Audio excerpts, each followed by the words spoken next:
Hello everybody, welcome to our channel our health and wellness. So today we are going to discuss about our environment class 10 science. So अब हम बात कर रहे थे trophic levels के बारे में. तो फूड चेन जो होता है एक फ्लो ऑफ एनर्जी को रिप्रेजेंट करता है in a given set of organisms और लिविंग बींग्स. अब जो वेरियस स्टेप्स होते हैं फूड चेन में जब ट्रांसफ़र होता है एनर्जी का तो उनको हम ट्रॉफिक लेवल्स कहते हैं. फूड चेन में अगर देखें तो हर स्टेप एक ऑर्गेनिज्म को जो रिप्रेजेंट करती है वो एक ट्रॉफिक लेवल बनाती है. सिंपल टर्म्स में क्या है, ट्रॉफिक लेवल का मतलब फीडिंग लेवल होता है.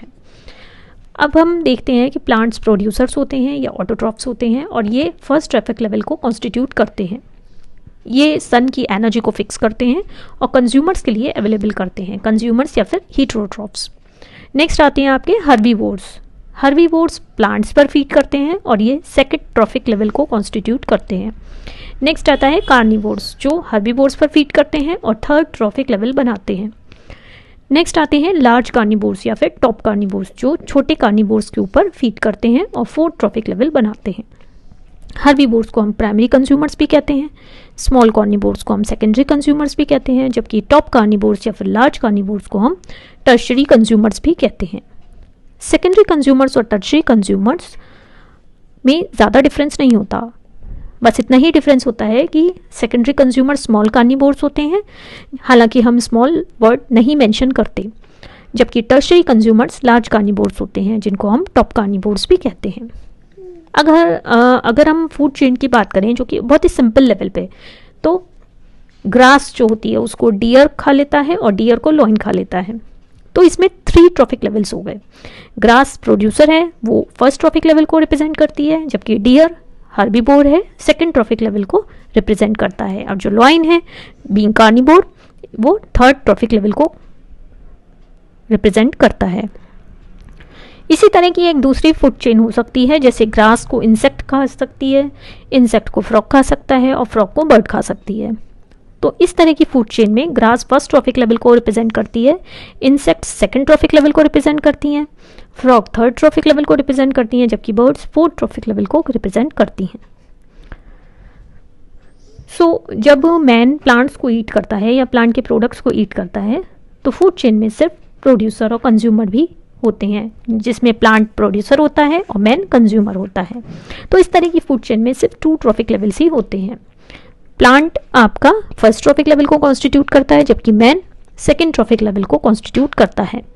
लेकिन अगर कोई मैन गोट भी कंज्यूम करता है और प्लांट्स को भी कंज्यूम करता है तो इस तरह के केसेस में 3 ट्रॉफिक लेवल्स हो जाते हैं. प्लांट्स आपका फर्स्ट ट्रॉफिक लेवल को रिप्रेजेंट करते हैं, गोट सेकेंड ट्रॉफिक लेवल को रिप्रेजेंट करते हैं, जबकि मैन थर्ड ट्रॉफिक लेवल को रिप्रेजेंट करता है. ट्रॉफिक लेवल्स फूड चेन में जो हैं उनको आप पिरामिड ऑफ नंबर से भी रिप्रेजेंट करते हैं.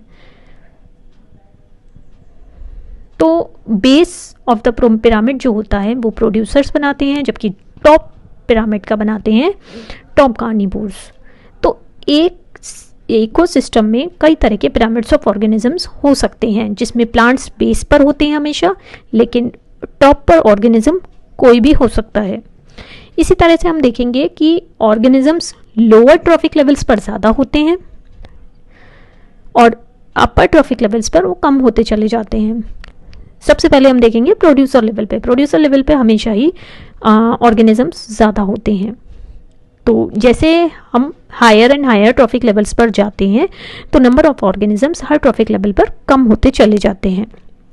नेक्स्ट आता है effect of man's activities on the ecosystem. Man की एक्टिविटीज़ का इकोसिस्टम पर क्या असर पड़ता है. तो कई बार क्या होता है, जैसे मैन कई बार हंटिंग करता है वेरियस एनिमल्स की, तो उससे जो फूड चेन्स हैं वो डिसरप्ट हो जाती हैं जिनमें ये एनिमल्स पार्ट लेते हैं. तो एक फूड चेन का डिसरप्शन बाकी अगर फूड चेन्स पर भी असर डालता है तो फूड चेन की शॉर्टनिंग हो जाती है मैन की एक्टिविटीज़ से, जिससे इकोसिस्टम की फंक्शनिंग में एक इम्बैलेंस हो जाता है और अल्टीमेटली पूरे बायोस्फीयर की फंक्शनिंग में इफेक्ट आता है. सबसे पहले हम देख सकते हैं सहारा डेजर्ट. सहारा डेजर्ट का फॉर्मेशन अगर देखें तो ये क्यों हुआ है, क्योंकि मैन की हंटिंग एक्टिविटीज़ से ही हुआ है. पहले क्या हुआ कि जब रोमन्स ने लॉयंस को कैप्चर करना शुरू किया तो लॉयंस की पॉपुलेशन फॉरेस्ट में काफ़ी कम हो गई. लॉयन एक प्रीडेटर ऑर्गेनिज्म है जो हर्बीवोरस एनिमल्स को किल कर देता है, जैसे डियर, शीप, गोट, बफेलो। अब अगर प्रीडेटर ऑर्गेनिज्म लॉइन की पॉपुलेशन कम हो जाती है तो हर्बीवोर्स एनिमल्स को किल करने वाला कोई नहीं रह जाता। तो इस तरह से हर्बीवोर्स एनिमल्स की पॉपुलेशन बढ़ती चली जाती है। अब ये हर्बीवोर्स सारे ही वेजिटेशन को ईट अप कर जाते हैं, प्लांट मटेरियल को उस पर्टिकुलर रीजन के ईट कर जाते हैं, जिससे होता क्या है, सारा ही ग्रीन पोर्शन, सारा ही ग्रीन फॉरेस्ट एक वास्ट डेजर्ट में कन्वर्ट हो जाता है, जिसको हम आज सहारा डेजर्ट के नाम से जानते हैं। हम अपने देश में ही क्यों ना बात करें, राजस्थान में थार डेजर्ट भी इसी तरह से बना है। तो अगर हम एग्जाम्पल लेते हैं कि ग्रास को डियर खाता है और डियर को लॉइन खा लेता है, तो हम इस चीज़ को समझ पाएंगे। मान लीजिए अगर सारे ही लॉइन्स को रिमूव कर दिया जाए तो होगा क्या, कैसे रिमूव कर सकते हैं, या उन्हें कैप्चर करके, किल करके या हंटिंग करके। तो कोई प्रीडेटर कंट्रोल नहीं रहेगा डियर की पॉपुलेशन पे। इससे क्या होगा कि डियर की पॉपुलेशन बढ़ती ही चली जाएगी। डियर ग्रास खाता है तो इससे क्या होगा कि एक्सेसिव ग्रेजिंग से डेजर्ट फॉर्मेशन हो जाएगा, क्योंकि जो डेंसिटी ऑफ प्रोड्यूसर्स है जैसे ग्रास वो बहुत कम हो जाएगी। ओवर ग्रेजिंग से कई बार क्या होता है कि ग्रास टोटली एलिमिनेट हो जाती है, ग्रीन प्लांट्स पूरे ही एलिमिनेट हो जाते हैं और पूरा ग्रीन फॉरेस्ट एक डेजर्ट एरिया बन जाता है जिसमें कोई वेजिटेशन ही नहीं होती। अब दूसरा एग्जाम्पल लेते हैं, जैसे अगर हम सारे ही डियर्स को रिमूव कर दें तो क्या होगा, डियर एक फूड है लॉइन के लिए। अगर हम सारी ही डियर पॉपुलेशन को रिमूव कर देंगे तो लॉइन्स के लिए कोई फूड ही नहीं बचेगा। कुछ लॉइन्स डाई आउट कर जाएंगे क्योंकि उन्हें स्टार्वेशन से सफ़र करेंगे और लॉइन्स की पॉपुलेशन डिक्रीज कर जाएगी। लॉइन्स की पॉपुलेशन डिक्रीज होने से बाकी की फूड चेन्स में असर पड़ता है। हंग्री लॉइन्स फॉरेस्ट में वो फॉरेस्ट से बाहर आएंगे खाने के लिए और कई बार डोमेस्टिक एनिमल्स या ह्यूमन बींग्स पर भी हंट कर देते हैं। तो अगर लॉइन और डियर दूसरे फूड चेन्स पर भी ऑपरेट करते हैं तो डियर की पॉपुलेशन कम होने से लॉइन की पॉपुलेशन भी कम हो जाएगी और इकोसिस्टम का बैलेंस डिस्टर्ब हो जाएगा। नेक्स्ट आता है, अगर आप सारे ही प्रोड्यूसर्स को रिमूव कर दें तो क्या होगा। तो अगर आप सारे ही प्रोड्यूसर जैसे ग्रास या बाकी प्लांट्स को रिमूव कर देते हैं तो ना कोई डियर बचेगा ना लॉइन बचेगा। क्यों? क्योंकि जो फूड और एनर्जी ज़रूरी होती है लाइफ को सस्टेन करने के लिए वो प्रोड्यूसर ऑर्गेनिज्म से ही आती है, जैसे प्लांट्स, ग्रास या उनके प्रोडक्ट्स। तो अब हम कंक्लूड कर सकते हैं कि अगर हम सारे ही ऑर्गेनिज्म को एक ट्रॉफिक लेवल पर किल करते हैं तो वो इन्वायरमेंट पर काफ़ी असर डालता है। तो हम सारे ही ऑर्गेनिज्म एक पर्टिकुलर ट्रॉफिक लेवल पर नहीं रिमूव कर सकते बिना इकोसिस्टम को डैमेज करे हुए। अब जैसे एक एग्जाम्पल हो जाता है, एक क्वेश्चन आता है कि जैसे कुछ ग्रुप ऑफ ऑर्गेनिज्म दिए हुए हैं, हमें ये बताना है कि कौन से सेम ट्रॉफिक लेवल को कॉन्स्टिट्यूट करते हैं। जैसे ग्रास है, हॉक, रैबिट, फ्रॉग या डियर। अब ग्रास एक प्रोड्यूसर है, हॉक टॉप कार्निवोर होता है, रैबिट एक हर्बीवोर है, फ्रॉग एक कार्निवोर है और डियर एक हर्बीवोर है। लेकिन रैबिट और डियर दोनों ही हर्बीवोर्स होते हैं, इसलिए वो दोनों सेम ट्रॉफिक लेवल को कॉन्स्टिट्यूट करते हैं, that is second trophic level. इसी तरह का ये एक एग्जाम्पल आ जाता है, जैसे frog, grasshopper, grass, snake and algae. तो इनमें से कौन से एनिमल्स सेम ट्रॉफिक लेवल के हैं? इसमें फ्रॉग एक कार्निवोर है, ग्रासहोपर एक हर्बीवोर है, ग्रास प्रोड्यूसर है, स्नेक एक टॉप कार्निवोर है और एल्गी एक प्रोड्यूसर है। हालांकि इसमें ग्रास और एल्गी दोनों ही प्रोड्यूसर हैं, इसलिए वो दोनों सेम ट्रॉफिक लेवल को कॉन्स्टिट्यूट करते हैं, जैसे फर्स्ट ट्रॉफिक लेवल।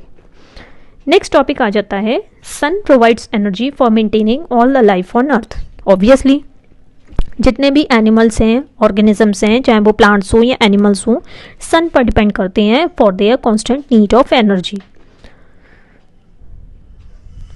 सो अब हम डिस्कस करेंगे transfer of energy in food chains. Food chain community में एक रिप्रेजेंट करती है stepwise transfer of food and energy contained in food. एक स्टेप वाइज ट्रांसफर होता है फूड और एनर्जी का जो फूड में प्रेजेंट होती है। तो फूड और एनर्जी लिविंग कंपोनेंट्स में एंटर करते हैं through the process of photosynthesis, क्योंकि फोटोसिंथेसिस एक ऐसा प्रोसेस है जो कार्बन डाइऑक्साइड, वाटर और सनलाइट एनर्जी आपस में मिलकर फूड बनाते हैं, लाइक कार्बोहाइड्रेट्स, और लाइट एनर्जी ऑफ द सन को केमिकल एनर्जी ऑफ कार्बोहाइड्रेट में कन्वर्ट कर देते हैं। ये फूड एंड एनर्जी ट्रांसफर हो जाती है from the producer organisms to herbivores and from herbivores to carnivores through the process of food chain. अब इसमें फर्स्ट स्टेप के बारे में बात करेंगे। जैसे ग्रीन प्लांट्स हैं या प्रोड्यूसर्स हैं, उनमें एक मैकेनिज्म होता है जिससे ये सोलर एनर्जी को ट्रैप कर लेते हैं with the help of their green pigment called chlorophyll. तो ग्रीन प्लांट्स जब ट्रैप कर लेते हैं सोलर एनर्जी को, उसको केमिकल एनर्जी में कन्वर्ट कर देते हैं जो कार्बोहाइड्रेट्स के फॉर्म में स्टोर हो जाती है प्लांट्स में।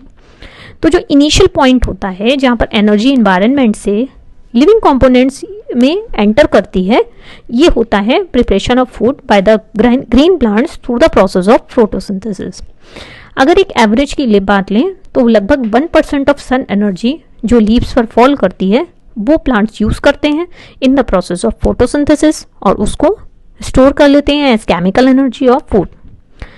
ये प्लांट्स यूटिलाइज करते हैं इस एनर्जी को फॉर देयर मेटाबॉलिक एक्टिविटीज जैसे ग्रोथ एंड रेस्पिरेशन, और कुछ एनर्जी यूटिलाइज नहीं होती और वो अनयूजेबल हीट की तरह कम्युनिटी इन्वायरमेंट में रिलीज हो जाती है। अब आता है सेकेंड स्टेप। सेकेंड स्टेप में क्या होता है कि प्लांट्स को हर्बीवोर्स खा लेते हैं। तो जो केमिकल एनर्जी प्लांट फूड में प्रेजेंट है वो हर्बीवोर्स में ट्रांसफर हो जाती है। हर्बीवोर्स कुछ यूटिलाइज करते हैं इस एनर्जी को अपनी मेटाबॉलिक एक्टिविटीज से के लिए लाइक ग्रोथ एंड रेस्पिरेशन, और कुछ एनर्जी अनयूटिलाइज रहती है जो हर्बीवोर्स हीट एनर्जी की तरह रिलीज कर देते हैं एनवायरनमेंट में। नेक्स्ट आता है थर्ड स्टेप। थर्ड स्टेप में क्या होता है कि हर्बीवोर्स को कार्निवोर्स कंज्यूम कर लेते हैं। तो जो केमिकल एनर्जी फ्लैश में हर्बीवोर्स की फ्लैश में प्रेजेंट होती है वो एज फूड ट्रांसफर हो जाती है टू कार्निवोर्स। अब कार्निवोर्स इस एनर्जी को यूटिलाइज करते हैं for there metabolic processes like growth and respiration. कुछ एनर्जी अनयूटिलाइज रहती है बाय द कार्निवोर्स और वो एज हीट एनर्जी एनवायरनमेंट में रिलीज हो जाती है। तो ये process of transfer of energy repeat होता रहता है विद लार्ज कार्निवोर्स और टॉप कार्निवोर्स, और ये प्रोसेस ऑन एंड ऑन चलता रहता है। तो कुछ एनर्जी प्रोड्यूसर और कंज्यूमर में से यूटिलाइज होती है for the life process of micro organisms, जिनको हम डिकम्पोजर्स भी कहते हैं। तो डिकम्पोजर्स रिलीज करते हैं unutilise energy as heat into the environment. तो एनर्जी जो अनयूटिलाइज रह जाती है by producers, consumers like herbivores and carnivores and decomposers is lost into the environment as heat. तो ये जो टोटल हीट है that is called community heat. तो एनर्जी ट्रांसफर को अगर हम कंसिडर करें तो इसमें कुछ पॉइंट टू बी नोटेड हो जाते हैं। जैसे एनर्जी क्रिएट नहीं होती इकोसिस्टम में, सिर्फ कन्वर्ट होती है from one form to another. For example light energy की बात करें जो कि सन से मिलती है, वो केमिकल एनर्जी ऑफ फूड में कन्वर्ट हो जाती है like carbohydrates by the process of photosynthesis. तो अगर हम देखें तो फोटोसिंथेसिस लाइट एनर्जी को केमिकल एनर्जी में कन्वर्ट कर देती है। नेक्स्ट पॉइंट आता है there is continuous transfer of energy from one trophic level of organisms to the next trophic level in a food chain. For example producers जैसे plants वो transfer करते हैं एनर्जी हर्बीवोर्स एनिमल्स में like deer, and herbivores animals transfer करते हैं to carnivores like lion.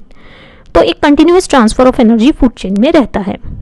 तो ये transfer of energy takes place in the form of chemical energy of food. हर ट्रॉफिक लेवल में कुछ एनर्जी यूटिलाइज होती है बाय द ऑर्गेनिज्म अपने मेटाबॉलिक एक्टिविटीज के लिए like for growth and respiration. कुछ पार्ट ऑफ एनर्जी हर ट्रॉफिक लेवल पर यूटिलाइज होती है for the functioning of decomposers, और कुछ एनर्जी लॉस होता है हर एनर्जी ट्रांसफर में at various levels of organisms जो इन्वायरमेंट में चली जाती है, अनयूटिलाइज्ड रहती है। दूसरे शब्दों में हम ये कह सकते हैं जो amount of energy her successive trophic level के लिए जो प्रेजेंट होती है वो कम होती है as compare to energy available at the producer level. जैसे अगर हम मूव करें from first trophic level of producers to the second trophic level of herbivores and then to the third level of carnivores, तो amount of energy gradually decreases. और ऐसा इसलिए होता है कि हर ट्रॉफिक लेवल पर एनर्जी लॉस हो जाता है एज हीट एनर्जी जो इन्वायरमेंट में चली जाती है। नेक्स्ट आता है flow of materials in ecosystem is cyclic but flow of energy is unidirectional. अब जो मटेरियल्स हैं जैसे पानी है, कार्बन है या नाइट्रोजन है, वो प्लांट्स ले लेते हैं from soil, air and water bodies और उसको फूड में कन्वर्ट कर देते हैं। यही फूड एनिमल्स में पास होता है जैसे हर्बीवोर्स और फिर उसके बाद कार्निवोर्स। तो जब डेथ एंड डिके हो जाता है प्लांट्स एंड एनिमल्स का, तो जो मटेरियल्स हैं like water, carbon and nitrogen जो उनकी बॉडीज में प्रेजेंट होता है, वो वापस सॉइल, एयर और वाटर में आ जाता है जहाँ से वो लिए गए थे। ये मटेरियल्स बाद में रीयूज होता है for the growth of new plants. तो इस तरह से वही मटेरियल बार बार यूज होते हैं और इन्वायरमेंट से लॉस नहीं होता। तो flow of materials like water, carbon, nitrogen in the ecosystem is said to be cyclic. इस तरह से ये साइक्लिक फ्लो ऑफ मटेरियल्स होता है इकोसिस्टम में, लेकिन एनर्जी के केस में ऐसा नहीं होता। फ्लो ऑफ एनर्जी इकोसिस्टम में यूनिडायरेक्शनल होता है, वन डायरेक्शन में होता है। एनर्जी प्लांट से एंटर करती है through the process of photosynthesis during the making of food. ये एनर्जी पास होती है from one organism to another in a food chain. Energy जो ऑर्गेनिजम्स गिव आउट करते हैं वो एज हीट लॉस हो जाती है एनवायरनमेंट में और वो वापस प्लांट्स के लिए रिटर्न नहीं होती। तो इस तरह से फ्लो ऑफ एनर्जी इकोसिस्टम में यूनिडायरेक्शनल होता है, क्योंकि the flow of energy in the ecosystem is said to be unidirectional because the energy lost as heat from the living organisms of a food chain cannot be reused by plants in photosynthesis. So that's all for the day. Thank you so much.